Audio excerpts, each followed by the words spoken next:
நடிகர் தனுஷ் மற்றும் ஐஸ்வர்யா ரஜினிகாந்த் விவாகரத்து கேட்டு நீதிமன்றத்தை நாடி இருக்கும் நிலையில், விவாகரத்து கிடைத்தவுடன் தனுஷிற்கு இரண்டாம் திருமணம் செய்து வைக்க அவரின் குடும்பத்தினர் முடிவு செய்து இருப்பதாகவும், இதற்கான பெண் பார்க்கும் வேலையை அவரது அப்பா தொடங்கி இருப்பதாகவும் இணையத்தில் தகவல் ஒன்று பரவி வருகிறது.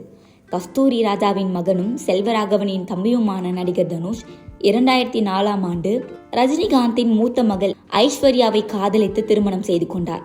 இவர்களுக்கு 2 மகன்கள் இருக்கும் நிலையில் கருத்து வேறுபாடு காரணமாக இருவரும் பிரிந்து வாழ முடிவு செய்ததாக அறிக்கை வெளியிட்டு பிரிந்தனர். கடந்த சில ஆண்டுகளாக இருவரும் தனித்தனியாக பிரிந்து வாழ்ந்து வருகிறார்கள்.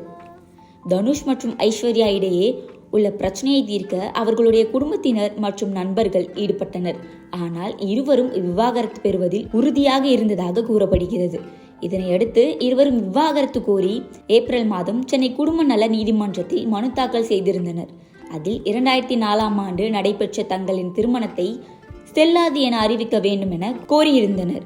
இந்த மனு சென்னை முதன்மை குடும்ப நல நீதிமன்ற நீதிபதி எஸ். சுபாதேவி முன்பு விசாரணைக்கு வந்த நிலையில், நடிகர் தனுஷ் மற்றும் ஐஸ்வர்யா ரஜினிகாந்த் இருவரும் அக்டோபர் 7ஆம் தேதி நேரில் ஆஜராக நீதிமன்றம் உத்தரவிட்டது. இந்த நிலையில் தனுஷின் அப்பா கஸ்தூரி ராஜா, இப்போதும் எதுவும் கெட்டு போகவில்லை, இருவரும் குழந்தைகளுக்காக சேர்ந்து வாழுங்கள் என தனுஷிடம் பேசி வருகிறாராம்.